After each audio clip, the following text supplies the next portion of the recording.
Roundtable discussion. It's great to see you again. We missed you, and we're glad to have you back and able to spend this time together just in discussion here for a few brief moments, covering some things, dealing with our schedule for the church, dealing with how we move forward in light of the current pandemic situation, and also changes and updates to our service orders and how all that's going to look here in the coming weeks. So again, thanks for spending some time with us, and we're going to jump right in here tonight.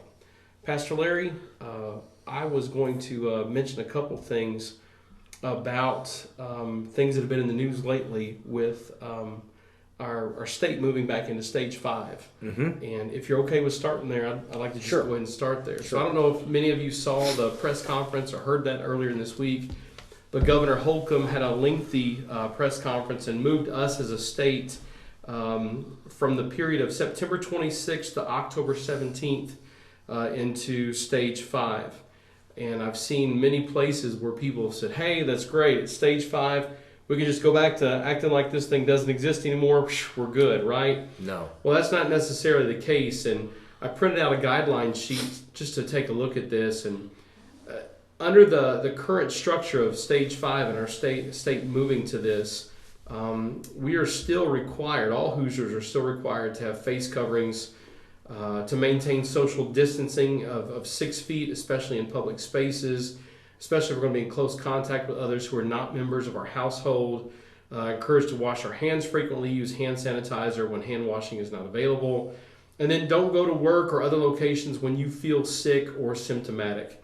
And then they finally encourage people that are 65 and older with those known high-risk medical conditions to still remain very vigilant about protecting their exposure to COVID. They've also asked us to limit gatherings with those outside of your household or your regular social bubble. Mm-hmm.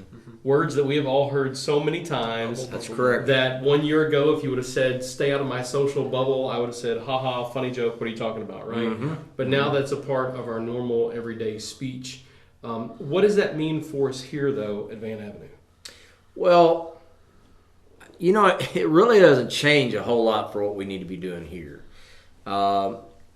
In order for us to social distance and still do everything they're asking of us, then we still need to stay with the 2 services, because it still does not put us in a capacity of people of what we can hold in the building and social distance and do it right. So we're going to still stay true to our course in what we're doing. I think things have been running well for us. And so I suggest that we continue down this. We still wear our face mask. We still continue to social distance and watch ourselves. You know, in a week from Sunday, we're going to go back to Sunday school. So that's going to make some changes. And so one of the things that I want people to be aware of is when we're doing Sunday school, to be careful in the hallways and how you pass one another. And let's just be very conscious in our efforts to make sure that we social distance and still, you know, I hate it, but hugging and all that is just something we don't need to be doing. You know, the big fear for some is that we're going to start getting into the flu season, so you're going to have the COVID and the flu kind of hitting head on together possibly. So I think with that, we just have to be very diligent in what we're doing and continue to do that. We're going to continue to do our offerings the way we're doing it. Matter of fact, that's been going well, and we're proud of all of you in giving, and thank you for that. So we're going to take some classes that we're going to move and put in some different places. And then I've also asked teachers if they feel like they can't really social distance in the class they're in, then to let me know so that we can move them around. And I may be asking some other teachers, would you be willing to flip-flop your class with somebody else's, because we know that your class is smaller than this class maybe, and they've got a bigger, you know, I've got some classes that I can see they have bigger rooms than other people that need some more space, and so we might need to do some flip-flops, and I'm hoping everybody's going to be very understanding of that. Sure. Yeah, so I mean, if we ask you that, we're not trying to offend you, but if you have a very large room and you have about 4 people in it, and you know there's a class that has 10 or 15 or even more, we need to be very sharing of those spaces and willing to make those to facilitate our needs. And I appreciate that. You mentioned something, and it's something I've noticed at the beginning of and at the conclusion of our worship services. It's something I think we just need to be careful to really make sure that we are paying attention to on a weekly basis. Hey, I get it. A lot of people like to give hugs. Mm-hmm. A lot of people show love through that physical contact of giving somebody a hug. They've missed that normalcy of being able to have that physical touch with people and let them know, hey, I miss you, I love you, it's great to see you again. But in that excitement, I think it's good to remember that not everybody is comfortable with that. Mm-hmm. But then not only that, but in light of our current situation, really, we just don't need to be doing that. We have it set up here, and maybe you're seeing this for the first time, and you don't know how we do the flow of traffic here, but we have where you enter in for a time of worship through the main worship center doors. If you need accessibility with a ramp, let's say you have a wheelchair or you use a walker and you need help in that area, then we have a side door where you can come in. We have somebody actually stationed at that door to help you in and out, and that door stays open prior to the service. But then once the service has closed, and now think ahead to having a Sunday school hour to go to, and then another service following that. Once that service has ended, we encourage you to make your way to the right or to the left of the worship center as you exit. So when you come out to the lobby, exit to the right or the left, allowing those then that still need to come in an ability to enter in through the front doors. In recent weeks, we've had a lot of people congregating, and it's awesome to see it. Trust me, I love it. I love the fact that our people love each other so much that they want to spend that time together out in the hallways, that they want to spend that time together in the lobby of the worship center, just talking and spending time together. Maybe that's a conversation in coming weeks that we think about moving on a nice day outside a little bit, or maybe we take that conversation to a more open space as we're getting ready to exit, so we can continue that conversation there and allow room for others to come in. Please understand, I'm not getting on anybody. Right. This is just an observation that I've made. Mm-hmm. And usually pretty much after one service, I'm masked back on, head down, going to get ready for the next one, right? And but I have noticed that in recent weeks. Part of me is like, oh, that is awesome to see that. Mm-hmm. And then the next side of my brain goes, oh, we're not supposed to be doing that, right? So I just want to bring that up today as well, just to kind of remind folks of that. Yeah. It's very good. So yeah, very good. Yeah. Excellent. Yeah. Excellent. I'm going to check that off the list. It was good. All right. Okay.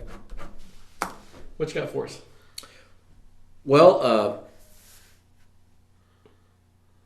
I don't know where to, if I need to go to my, that, or let's talk about this Sunday, okay? This Sunday, right? The 27th, yes. This Sunday, the 27th, I will be here. All your staff will be here. Sure. But Eric Horner was a gentleman that lived in the town that I came here from, Paducah, Kentucky. And many of you know who Stephen Curtis Chapman is. Stephen Curtis was from Paducah. And as a matter of fact, I had the privilege of having him in my first Easter service when I was in Paducah at Reedland Baptist Church. But he was Eric Horner's first guitar teacher. And then at age 19, Eric went off to Nashville to become professional in music and writing. And he got to tour with people like Lee Greenwood. So it kind of tells you where we're headed from his kind of music. Brad Paisley, Wynonna Judd, and also Shania Twain.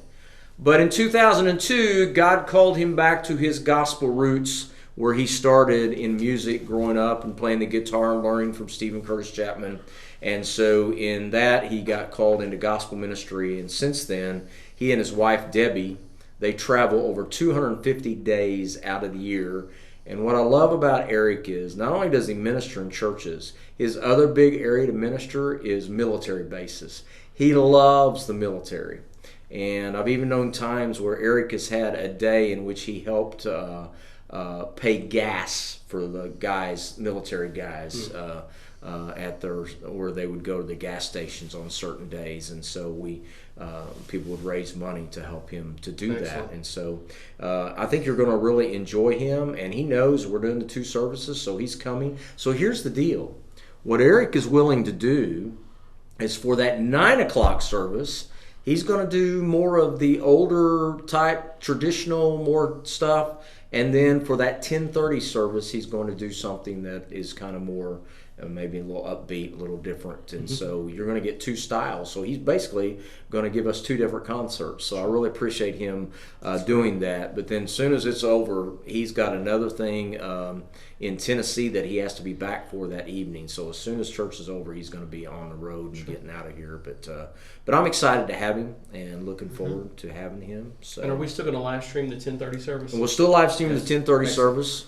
Now, we could, if you see it get bumped off or whatever, I guess that's possible, right?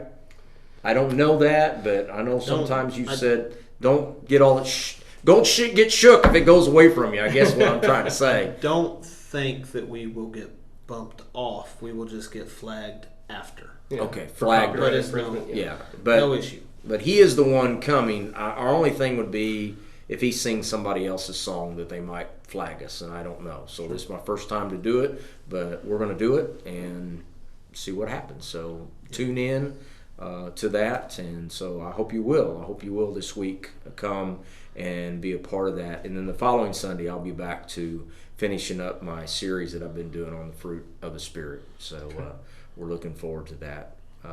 I did want to share. Do I have time? Is it okay if I share an article? All right. This comes from Ronnie Floyd. He is the Senior Executive Officer of the Executive Committee for Southern Baptist. And the title was great. We've never been this way before. Well, we haven't, have we? And he said the Lord always prepares his people for the future that he has for them. And God sees the end from the beginning, and our God never panics, and he's always present with us every moment. So in facing their own crisis moment, he refers to Joshua. Joshua and the people of God determined one thing. And the question was for Joshua, will we believe in God? And will we believe God himself? Will we believe what God tells us he's going to do? And while stories about miracles have been told to them, the stories in their generation were marked with 40 years of doubt and 40 years of fear. But in this specific moment, something was different. Something was new. And that is why when Joshua brought the Israelites to the Jordan River to cross over, finally into the Promised Land, he told them to follow behind the Ark of the Covenant so they would witness the presence of God going before them. And Joshua told them God's presence would make their future clear. In this profound moment, Joshua said to them, "You haven't traveled this way before." Our generation today has never traveled this way before. Over the last few months, we have seen our nation and the world come almost to a complete standstill. And this eerie moment has been marked with great doubt, paralyzing fear, while at the same time unleashing demonic forces of hell like we've never witnessed in our lifetime. So unquestionably, we've never been this way before. So what now? How are we to respond? Pastors, church leaders, and churches cannot sit this one out, fearing what others will say or write about us. We are the church of Jesus Christ, and the gates of hell will not prevail against us. Folks, we are going to take a stand for Christ. We're going to be here. Our doors are going to be open when they can be open, and we're going to do everything we can to stand up.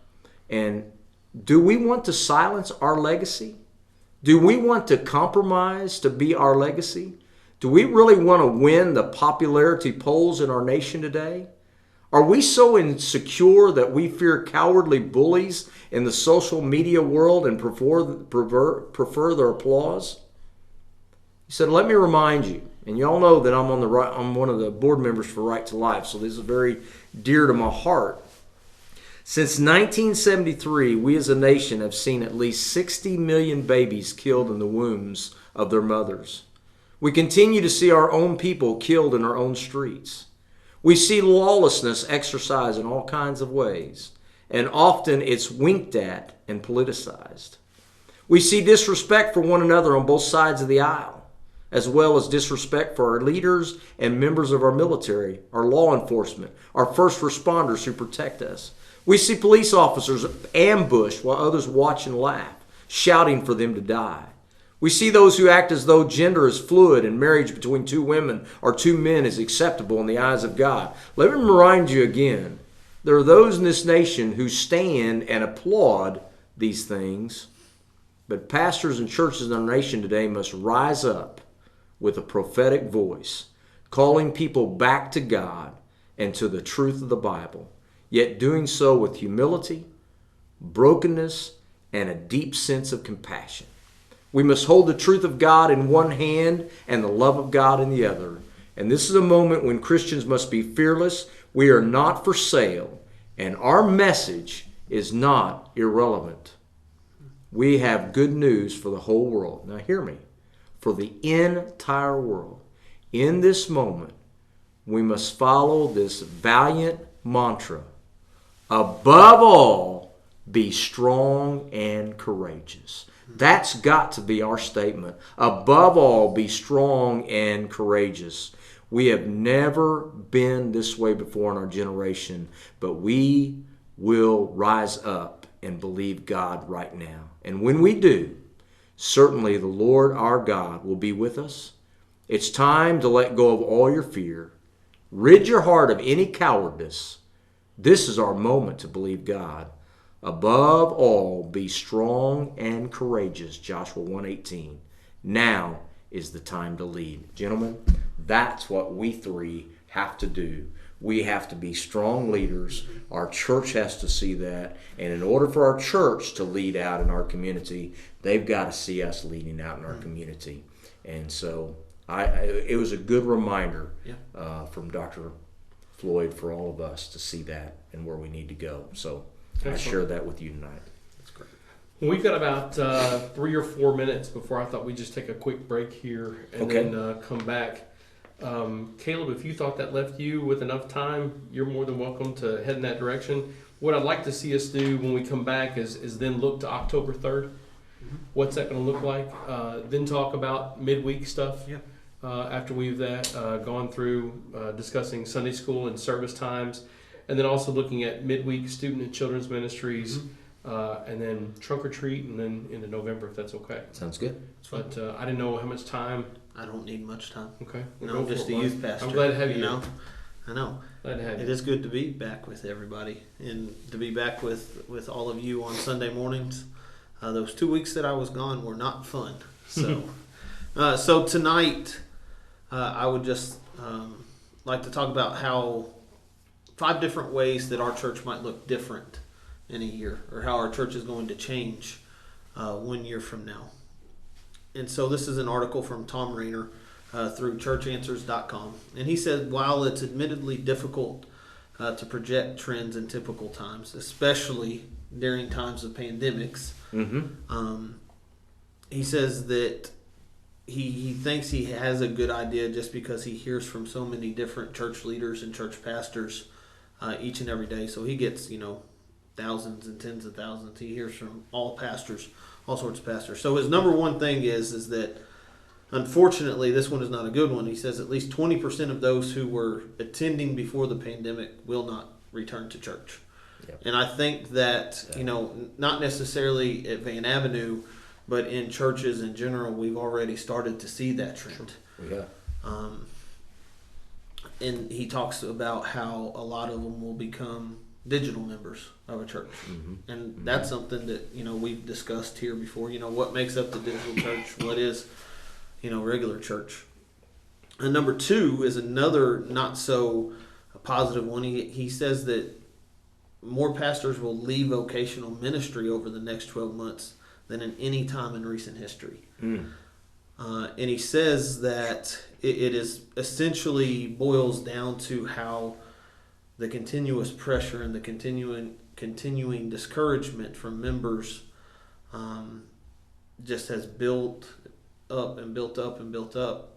And then you get the pandemic, and then it's even more pressure, and it's even more discouragement because we all, as we've made these decisions, you guys have been great as a church. You've encouraged us. You've prayed for us as we've made these decisions, and you've gone along with what we have decided as leadership. and that's great. But there's a lot of churches out there that does not happen. That's correct. And so those pressures just boil over, and unfortunately, pastors are leaving. We've seen it, in our own community recently. Number 3, real quick, churches will move to a new emphasis on conversion growth. He writes that we have been quietly disobedient to the Great Commission for 3 decades. So for 30 years, he says that we have slacked in the Great Commission. But we are seeing the signs of a wake-up call of how we have to start reaching more for Christ. We have to have growth. Number 4, he said that churches will start more churches, but they're going to be micro churches. So instead of having a vertical growth, he says that they're going to be more horizontal. So more campuses for churches of smaller groups, which this pandemic will bring that out. We've talked about, and you said it at the beginning of our meeting, that we are big enough that we still have to have 2 services. We still have to do that just so we can socially distance. If this is something that's going to last and last, I can see more horizontal growth than the vertical. And then the last one he said, number 5, was that there's going to be 2 movements that will grow rapidly, and that's church adoption and church fostering. And it mainly comes back to number 2, where more pastors are going to be leaving. So you're going to have churches that are struggling through this time, and so more churches are going to come together and either foster or adopt the church. Interesting. But to wrap this up, I love what he says here. He says, while it has become cliche to say we are living in unprecedented times, we are living in unprecedented times. That's right. So we just have to see the opportunities and see just follow what God has planned for us. Sure. Amen. That's excellent. All right, well, we're back, and a whole lot's going on in just that short, brief pause that you've seen on your screen today. Yes. But we're moving down the calendar now. We find ourselves out of the month of September in our discussion around this roundtable today, and then we move to the first Sunday in October, which is October 4th. That is Excellent. And as we look to that, I want to spend a couple seconds just thanking our volunteers that have stuck with us throughout this entire time. You've been amazing in the way that you have made changes with us. We have made so many adjustments and changed things even as we've had to go week by week. And I just want to thank them. We've lost a few volunteers in the area of children's ministry, but for the most part, you've stuck with us in children's church and with our nursery. And I've just done a really good job of being careful with all the kiddos there and how we social distance and keep our mask on and really keep things clean. So I appreciate all of you. So with those changes, you've done a great thing. And now Pastor Larry just gives us a little idea on a few more changes. So on October the 4th, we're going to be adding back in Sunday school, and we're still going to have the 2 services. So that put us to what time we're going to do the first service, what time we're going to do the second service. Well, one of the things that we discussed, our church has always had Sunday school from the years I've been here, and I think many years before I arrived, you did 9:30 to 10:30. Everybody just kind of knew within that time frame you needed to dismiss your Sunday school to be in worship, so the worship would start at 10:30. So there wasn't a time where you had a walking time. We just set the time. So we're going to make it easy and do the same thing. First service, instead of 9, will be 8:30 to 9:30. And Sunday school will be 9:30 to 10:30. And then that second service will begin at 10:30.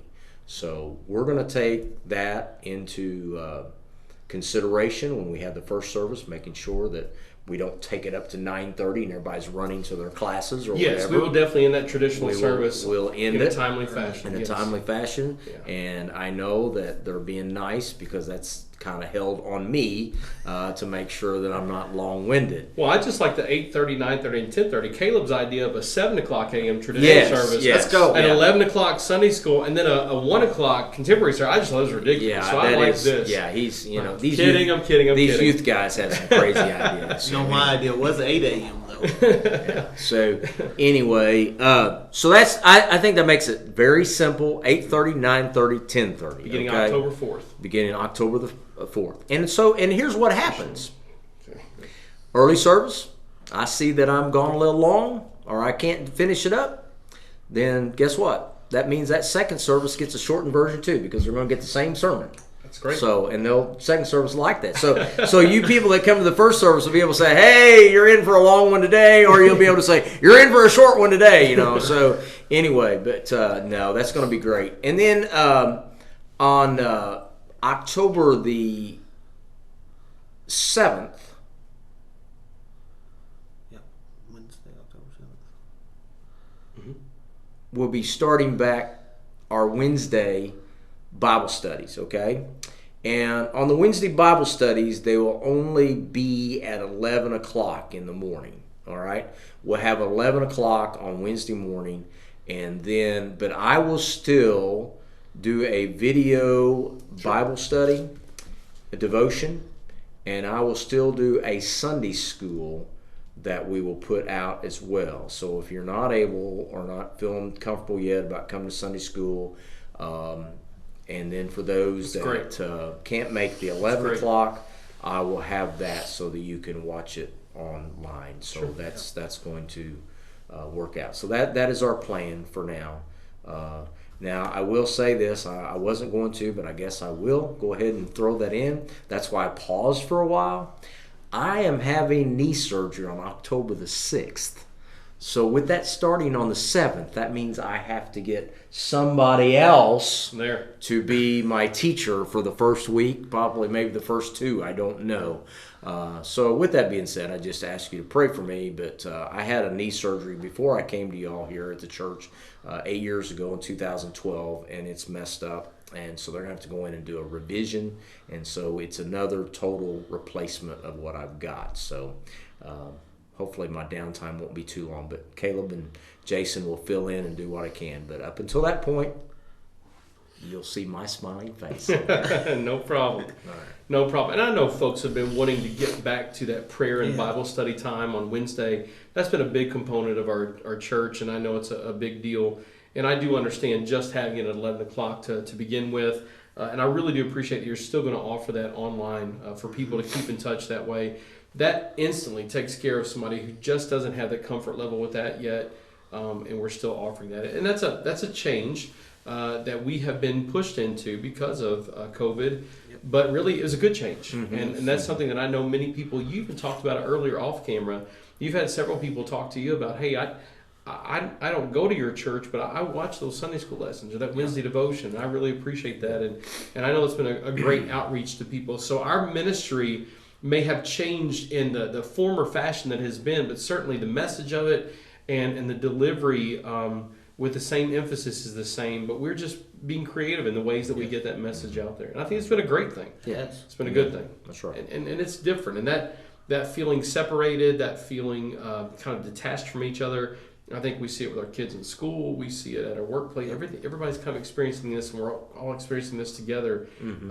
But for the church, it's been a particularly interesting challenge, and I've enjoyed doing that. I've enjoyed seeing that. So I don't know, the Wednesday that I fill in for you when I do the video, I may just hold my phone up and just do kind of like a selfie thing and walk around the church, just like vlog style, and just hey everybody, it's good to see you. You know when we do that.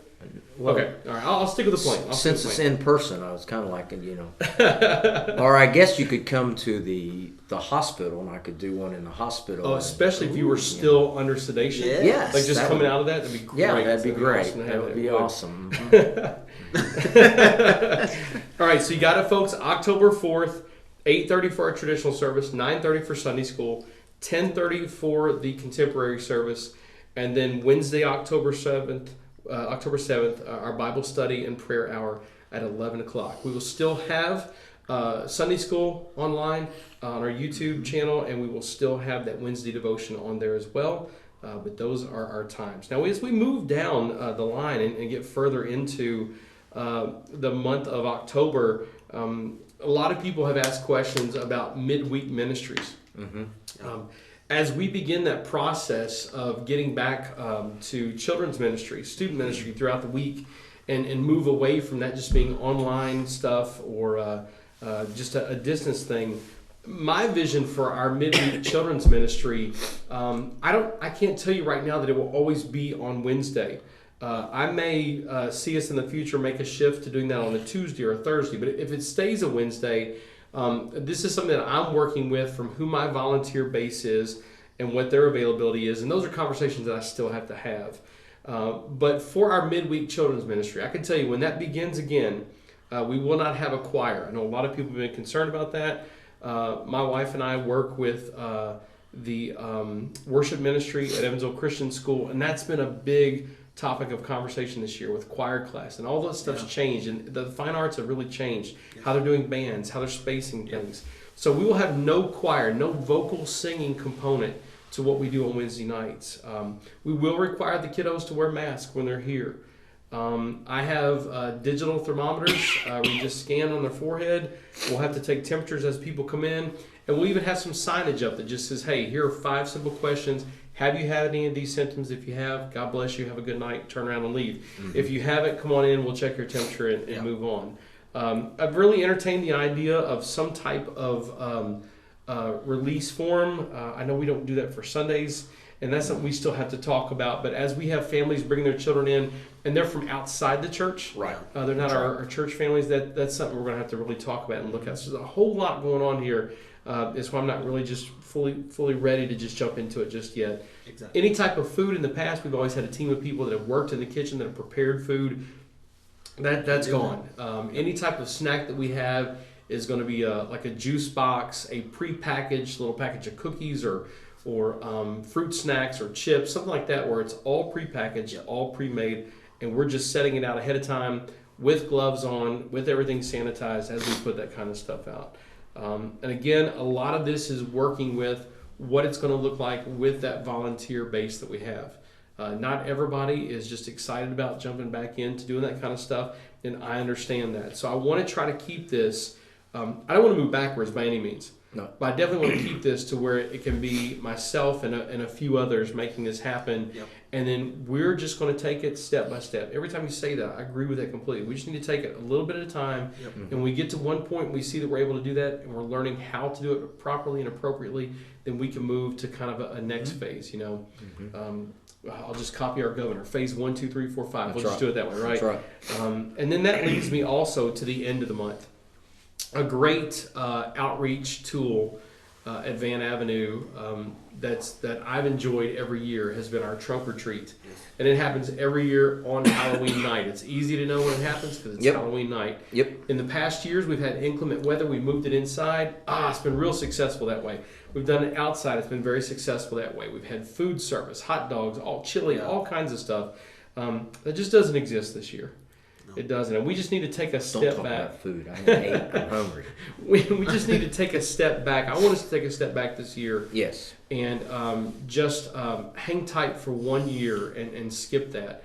And come back to it in the following year and just revisit it in 2021. Now, what I will do is the first Sunday of November, which I believe is November 1st. Yeah, just right after Halloween.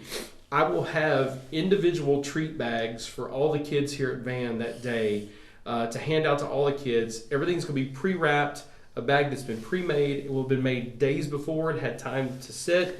It'll be done with people wearing gloves and masks, and we're going to be very careful in every way that we can. But very much like we do kind of the Christmas season, you'll see us hand out these treat bags to every child that's here that day. They don't have to wear their costume to church. There's no requirement of that. But it'll almost be like a kind of a fall harvest gift from the church to every kid. And that's how we're going to handle that this year, to where we still have that ability to talk with our kids and let them know we were thinking about them. But as far as that component where we're inviting the entire community in, and we're all in a tight space together, and there's 400 or 500 people in the gym, and it's flowing all the time, or even out in a parking lot. I just don't feel comfortable doing that just yet. Will the pastor get a treat bag? Pastor, I'll tell you what, I'll make sure we make me a special one. A special one, right? Okay. Only if you wear a costume. With pieces of pecan pie inside of it. Now you're talking. Yeah. Okay. Chicken dumplings and all in there. Yeah, that's we'll right. do just your own treat bag. We'll do that, right? I'm feeling real. You like where I'm going here? I like that, yeah. But I just want to put that out there because I know you've been thinking about it. I've talked to several parents about this, and And they didn't seem to act like, at least to my face, blow me away and say, that's a terrible idea. Everybody's like, hey, I understood that. And actually, I kind of been wondering, what are you going to do there? So they were actually more relieved to hear kind of that's our approach to that. Yep. And again, that's not something I just came to one morning over a bowl of cereal and just treated it like it was no big deal. No, that's something I've prayed about for quite a while and spent a lot of time thinking about and investigating how other churches are doing it as well. And boy, there are a lot of models out there, ways you can do it. People are doing some of the neatest things. People are doing some of the craziest things, but I'm trying to think what works in our setting. Right. And I've seen where groups are just saying, this is what we've always done, this is what we're going to do, and everybody will just be okay. Well, they don't know that, you know. And some are saying, well, here's how we're going to do it, and if you'll just pay. And I don't want to do all that. I just want to keep it as simple as possible. That's right. At the same time, knowing that this isn't a step back from a ministry that we've done, but it's just being smart and knowing that this year is just going to be a bit different. We experienced this with our egg hunt. We've experienced it with Vacation Bible School. Those things will return. But I cannot tell you because I don't have a DeLorean time machine where I can go back and or go to the future and see how things will be and then come back and tell us. I just don't have that ability to see that. But I know God does. And those are tools that we've used as outreach and as ministry to our church and our families. And I want to keep that ministry going to your families. And I just hope you'll understand that this is just a change for just this year. That's right. That's right. One other thing, if I could, I felt compelled still to, in trying to keep hands off of things and touching everything, that we are still, I told Stacy the other day, I'm still not ready for us to put bulletins out. Okay. I think that we're going to be fine. We don't, because of this, we don't have near the activities we had. And so bulletins were very important to use to communicate in various ways and various things. But, you know, we don't have all the activities. And so we feel like we've got other ways that we can communicate those out there. Sure. And I don't have to have people worrying about somebody handing them a bulletin being touched or whatever like that. Sure. And I really haven't had anybody say, hey, we're the bulletins. I can't believe we don't have bulletins. That doesn't mean you're not thinking it, but you've been nice enough not to call me an idiot for not doing them or anything. But no, I just feel that's where we're at, and you know, so once this video gets out, Pastor, I'll go ahead and make those changes on the website as well, giving everybody the updates with service times, making us aware of all those changes. Right. That way, even people that are, you know, maybe wanting to visit or just looking at our site can see those changes. And that can also be a landing spot. And then also we can actually make those available on our Facebook page as well. We'll certainly reference those during our live streams, every other way we can get that out. Yeah. And you all can help us too by getting out the message to those that, you know, like I said, I just today, I had somebody that has been talking about coming to church, and they just, they're an older couple, and they said, you know, we're just not comfortable yet, but as soon as all this is passed, we're really planning on visiting you. So I pray they will. And so, but people like that say, but we are so happy that we can watch you via live stream, and that we have a way to watch you, and we've got to see you and got to see your church. And so that's been a great opportunity. So I thank God for that. And that's been good. That's been good. Yeah. So. Wow. That's great. Anything else? I think I've covered all I need to cover. Okay. So join us this Sunday, 9 o'clock and 10:30. And remember, Eric Horner is a gentleman's name that will be here leading us in worship through his music and speaking to our hearts from what God lays upon his heart. It's going to be a great day, and we're going to be giving him a love offering. So I ask you to come prepared to not only give your tithe, but prepared to give your offering to him as well, to thank him for his ministry, because that's what he does. That is his life. That is his calling. So may God bless you all.